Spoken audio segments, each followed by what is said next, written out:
Michael Taylor is an economist and until very recently was at IRENA, where he was the lead for IRENA's Renewable Power Generation Cost Series of reports. Before spending over 12 years at IRENA, he was at the International Energy Agency, where he worked on the World Energy Outlook and the Energy Technology Perspective series. I had the pleasure of working with Michael on the best of the series of the ETP, which is the 2008 production, which I'm sure you've all read cover to cover, which was a great experience. So I welcome Michael to the podium. He's going to be speaking on the topic of Solar is on the March, a decade of progress and potential. Thank you, Michael.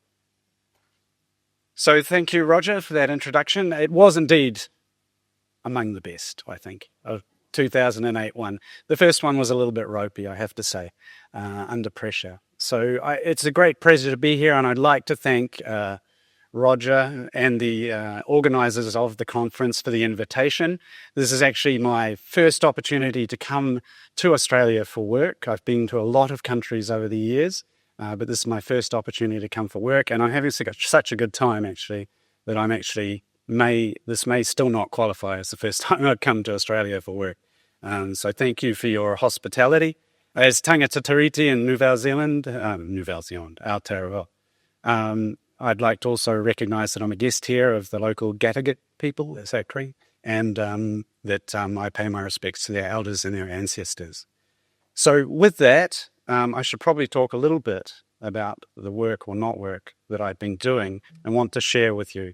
So I'm working, I have left IRENA, so this is all my own opinions, just in case that, let's be very clear. And I do have opinions. So looking at, the last 10 years or 12 years when I was at IRENA, there's been quite a journey, and you've all seen this as well, particularly those of you with as many grey hairs as I have. And I think it's something that's actually quite remarkable, that there are also some lessons we need to take from it. So I want to share a little bit with you on that, if I can. I was told there was a very powerful signal. Aha. Okay. Very powerful. Okay, I love technology. Okay, let's work on the assumption that this will work. It's still going to be... Nah. Okay. 2010. So let's take this journey from 2010 to 2024. Why 2010? When I started with IRENA in 2012, about the only utility scale solar PV cost data I could find was from 2010. That reflected not only the size of the market, but the confidentiality back then, when it was really difficult to get data. 2010, it's quite a year. The US had its largest oil spill, which gave us some very picturesque photos, but another reminder, if we ever needed it, that we need to get off fossil fuels for lots of reasons. In Australia, you finally got around to getting a female Prime Minister.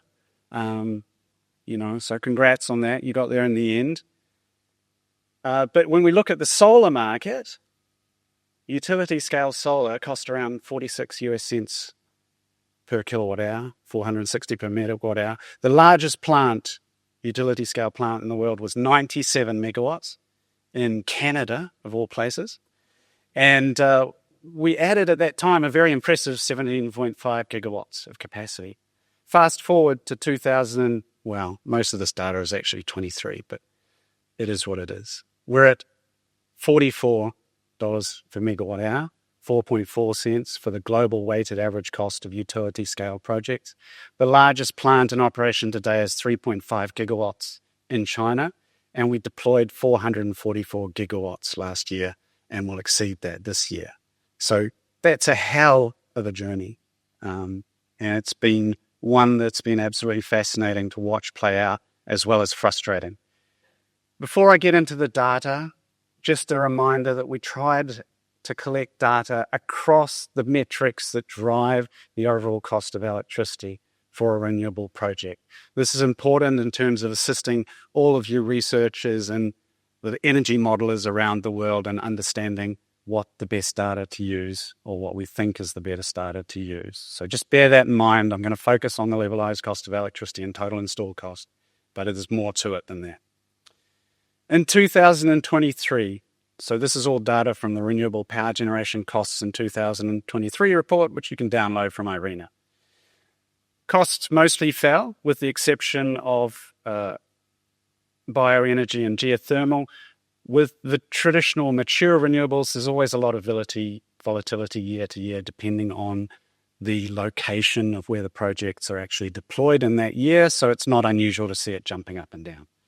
Solar PV, solar and wind came down. Partly, this is a story of China increasing its share again in the commissioned projects in 2023. Part of it's the ending of the cost inflation, particularly we saw in Europe, but also equipment costs. So this chart, I'll just take a moment to explain. This is the levelized cost of electricity for the global weighted average LCOE of each technology, solar and wind, and then the mature renewables on the right-hand side. I hope you can read it off the chart. The lines represent that global weighted average in 2010 and 2023. The shaded bars around those lines are the 5th and 95th percentile of projects, and then the grey bar along the bottom is the actual deployed average cost we estimated for fossil fuels in 2023. So you can see the dramatic reductions in the cost of particularly solar PV. 90% fall in the levelized cost of electricity over that time, from a point where it was dramatically more expensive than fossil fuels to one where it's increasingly the cheapest, along with onshore wind, which is a quiet revolution that you should be aware of. So solar and wind in particular now are offering basically the lowest cost option for new bulk electricity in virtually every country in the world. It's not quite there yet. And so what that means, this is a chart of, is the levelized cost of electricity of a project in a given year cheaper or more expensive than the equivalent fossil fuel cost of projects deployed in that year. With the fossil fuel price of that year, it's not an estimate of the 30-year or 25-year price of that fossil asset. And as you can see, after about 2017, we moved dramatically above the line. That's when we have cost of renewables less than the equivalent.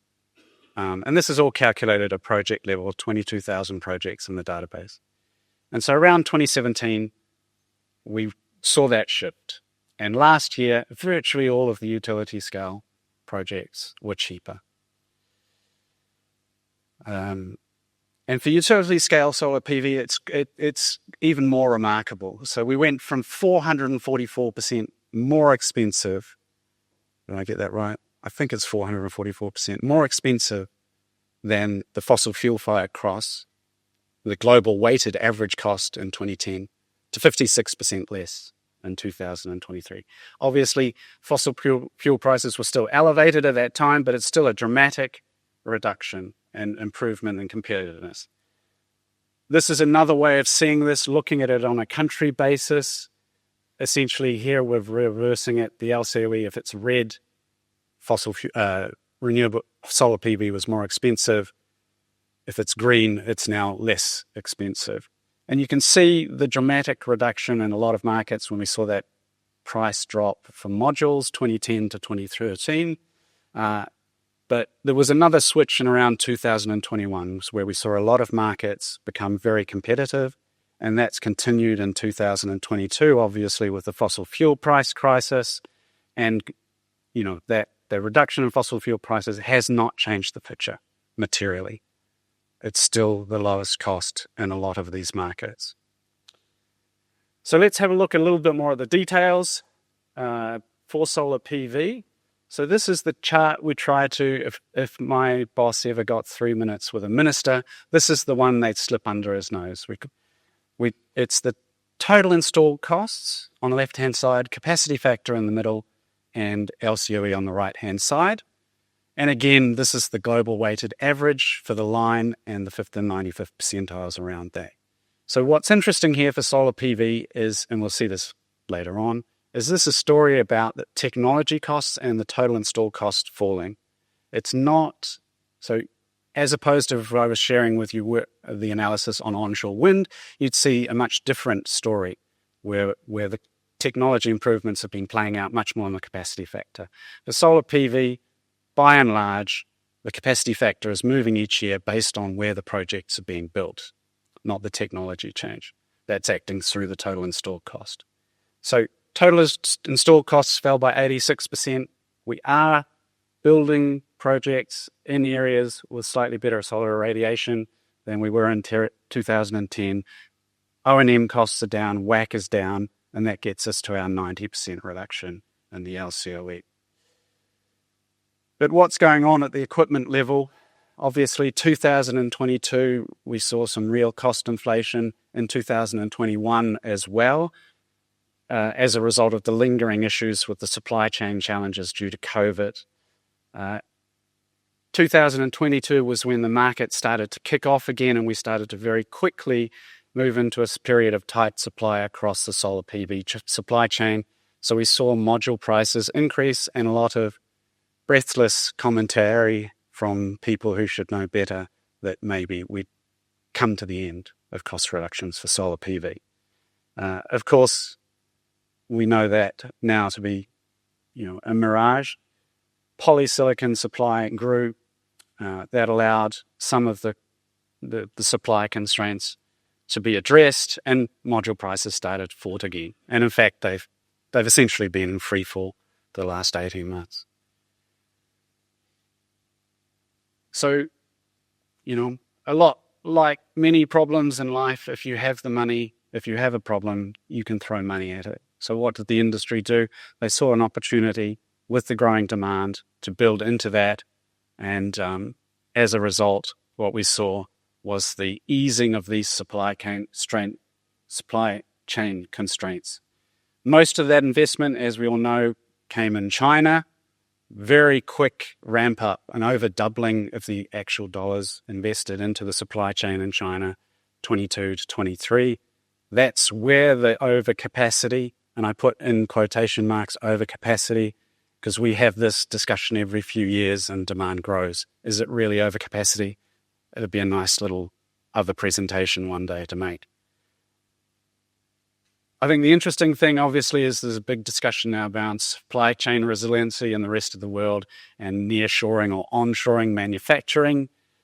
I think some of that, we don't have time to go into that, some of that is quite misguided, some of that is overly optimistic, some of it is actually sound and realistic. But the debate at the moment is, I think, evolving and not really there yet if we're going to actually see real action.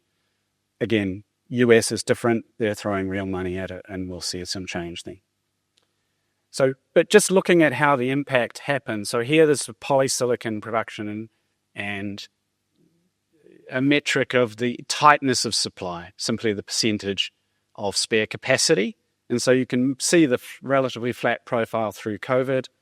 And then as demand started to pick up, we saw also the supply chain ramp up, as I said, predominantly in China. And we went very rapidly from tight supply to essentially everyone building at the same time and overcapacity. And as I said, quotation marks. So coming back now a little bit more to the total installed costs, because we had a couple of interesting presentations the other day in the manufacturing session that modules are not everything. And in fact, they're very little in many projects these days.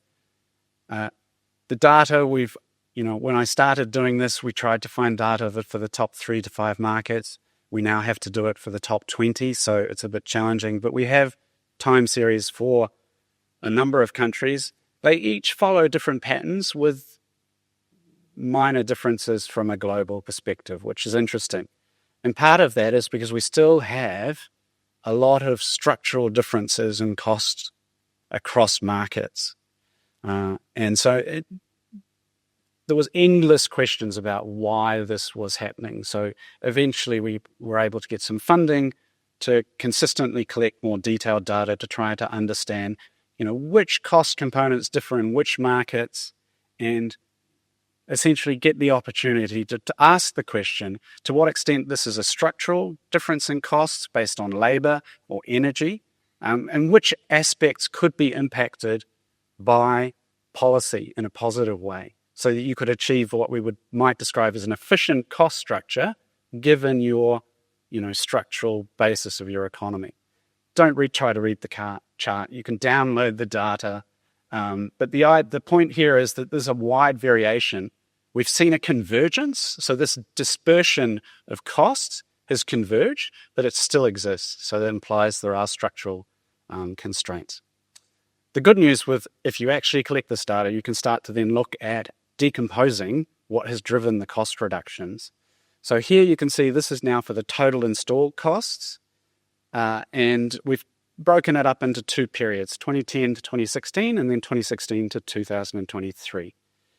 The reason for this was that precipitous drop. I didn't show a chart actually, but I'm sure you're all aware of the precipitous drop in module prices between 2010 and around 2013. And so you can see here in this chart on the left-hand side, the module accounted for over 50% of the reduction in total costs in the period 2010 to 2016, with relatively smaller contributions from the other components. After 2016, we had to work harder, or industry and project developers had to work harder on squeezing out cost reductions from all those other components that we saw that wasn't essentially the module and inverter. And so you see the module component contributing relatively less, lots more work going into reducing balance of system costs and hardware costs, installation costs, etc.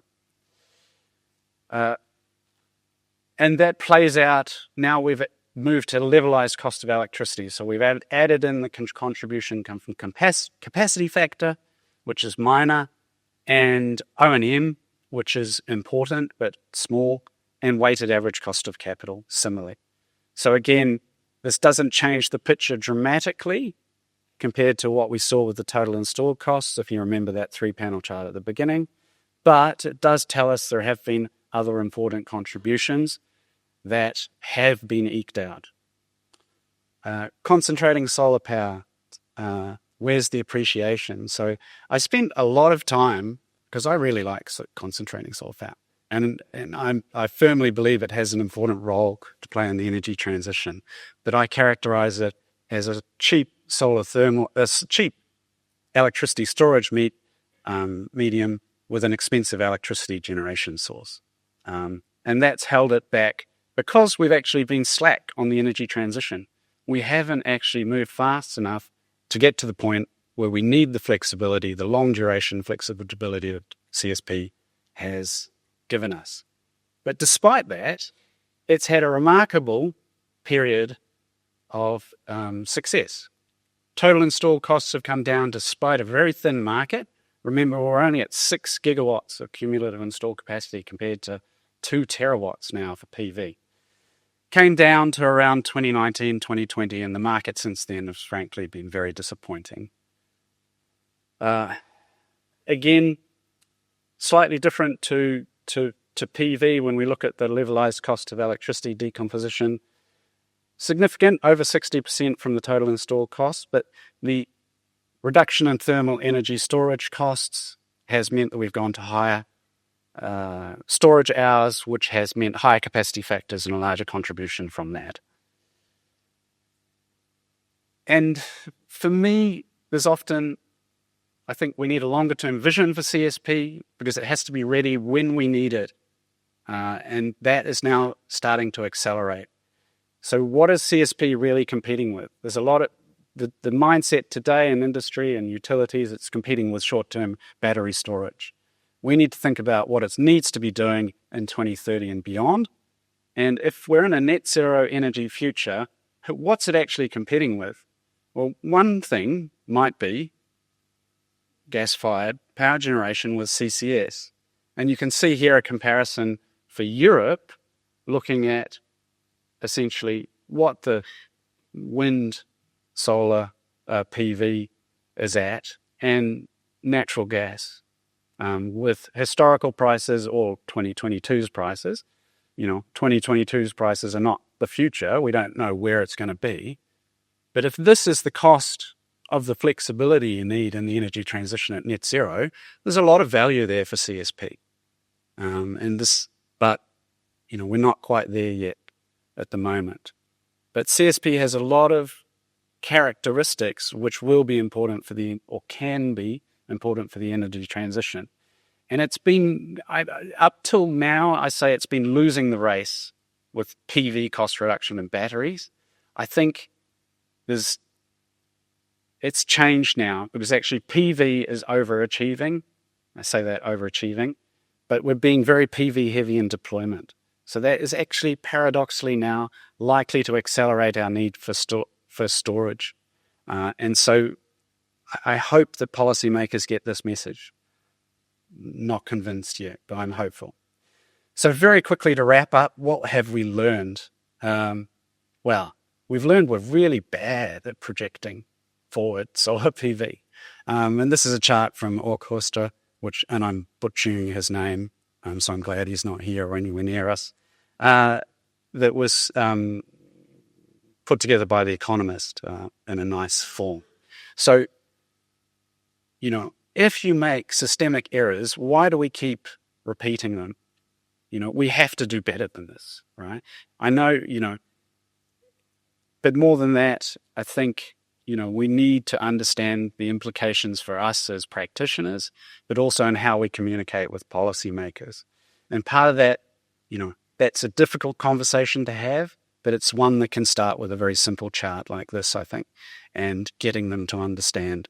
But we've been incredibly good at overestimating the difficulties we'll have in the energy transition when we actually put our nose and elbow to the grindstone and, start to seriously build out supply chains, as we've seen with PV and wind. And I think we need to remember that the learning rates for solar and wind are absolutely phenomenal, whether you're looking at total installed cost or the levelized cost of electricity. These learning rates that we've seen over the last 14 years, the only part of the economy where you get cost reductions, deflation like this, is in electronic and consumer goods, right? Because it's, again, going back to PV, it's chip-based. So there are very few models which will be using these kind of learning rates because they're way too high. These can't be sustainable, right? Except this is 94% of utility-scale solar PV's history. And, it's not looking like it's changing. So what do we need to take away from this? One thing I think is the energy transition as a whole. If you look at small modular technologies with relatively low barriers to manufacturing entry, we've got some lessons for you from PV and wind, and we should be applying them to our energy policies and our models. Don't treat new solutions for the next stage of the energy transition as we treated PV and wind 10 or 15 years ago. We have to be aware that there is actually a lot of positive feedback loops in here that extend beyond power. And you really do have to make sure you have a holistic approach. And all of this means, we have to work harder. It's difficult. But if we get it right, we're going to have a faster and hopefully less costly transition. So, thank you very much for your attention. It's been a pleasure. And I hope you have some really challenging questions for me. Mm-hmm.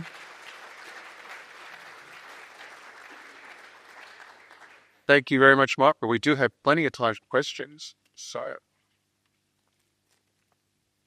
question up the back here. Okay. Hello, and thank you very much for that great talk. I think at the beginning of the presentation, you had these graphs with the competitiveness of the utility scale PV. And I noticed for some countries, we had an increase again of the costs. And I don't know if just for the very last years, I think. And I wonder if you can comment on that, if that's an expected trend or... Yeah, that was the one with the green and red. No, it was still in the green, but going very, very low and then back up. Yeah, comparison with Australia. Yeah, that's because it's two numbers being one number being subtracted by the other. So in 2023, in 2022 we had the very high fossil fuel prices, and then in 2023 they dropped, right? So if you're taking PV, PV dropped again in 2023. But fossil fuel prices dropped again as well by a really dramatic number, at least in Europe. So for those European countries, that mean that we got closer back to this, as a result. Thank you. It's great. Okay. Then the part here, Bron. It is. Oh, sorry.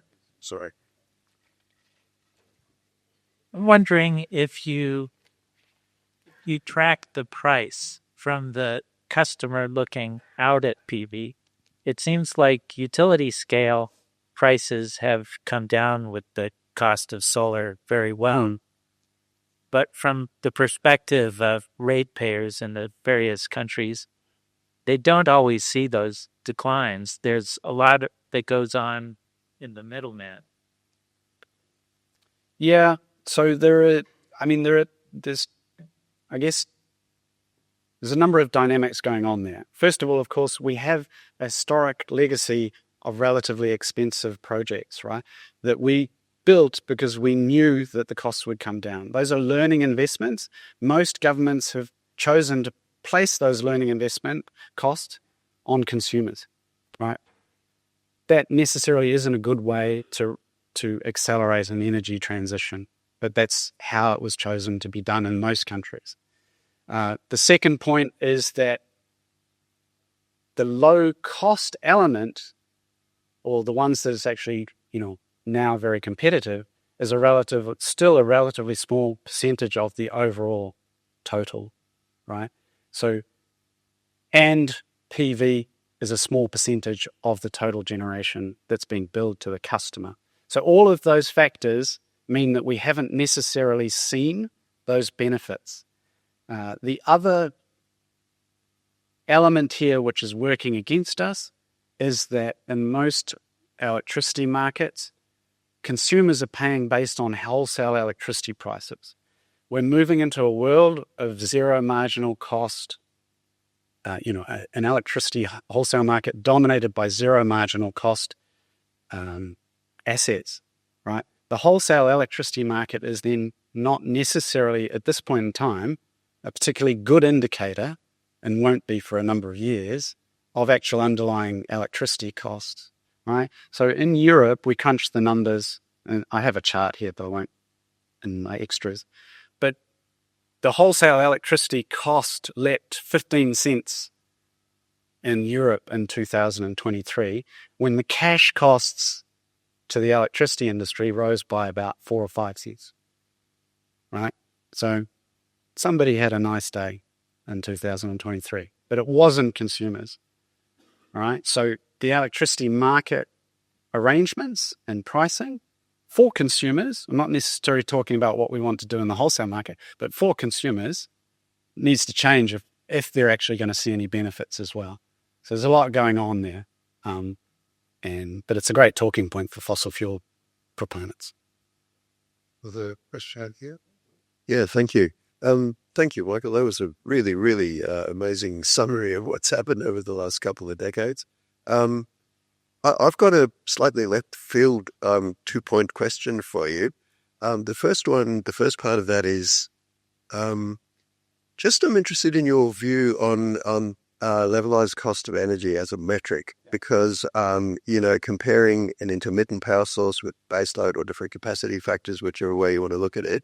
And the other question is, do you truly believe, from an economic point of view and any other point of view that you wish to take too, can renewable energy save the world? I mean, can we really have the whole global economy running on renewable energy going forward?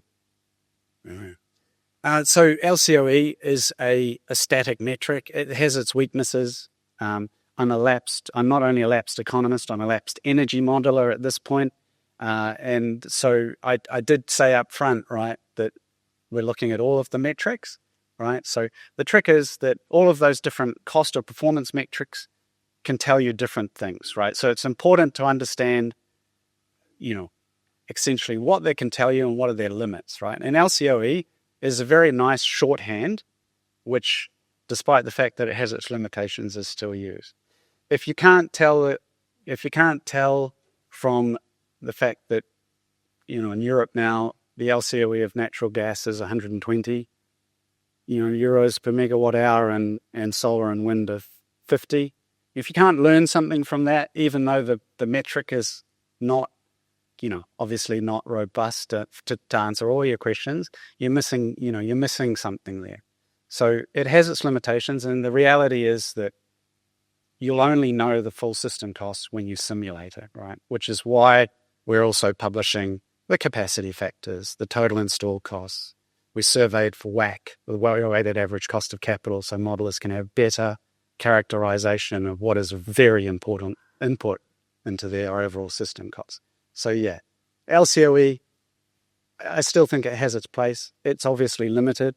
With the audience, you have to be careful where you're communicating with, that they don't misinterpret it, I think is the big thing. But, it's still with us for a reason. Can renewables power the world in its entirety? In theory, yeah, sure. But it's going to take us a while to get there. And the political commitment is not there yet. What it will look like, I have no idea, right? Because, going back to the last, couple of slides about what we've got wrong, we just don't know what the world, who's going to win the race, in each of those areas. But, what is clear is that PV and wind are going to provide the bulk of the heavy lifting, and that there's ample opportunity to scale those up into multiple tens of terawatts. And so there's not a shortage. There won't be a shortage of low-cost electricity, but in some cases that will mean, if we do want to decarbonize the world, and each year at COP we pretend to say we will, then things will get more expensive. But if you do it gradually, right, then you're not spiking inflation. People adjust to new price levels, activity adjusts. It's perfectly manageable. If we have to pay twice as much for aviation fuel, we can if we plan to do it over a couple of decades. But we're not good at doing that. Okay, with that message, we'll wrap it up there, and let's thank Michael one more time to your club.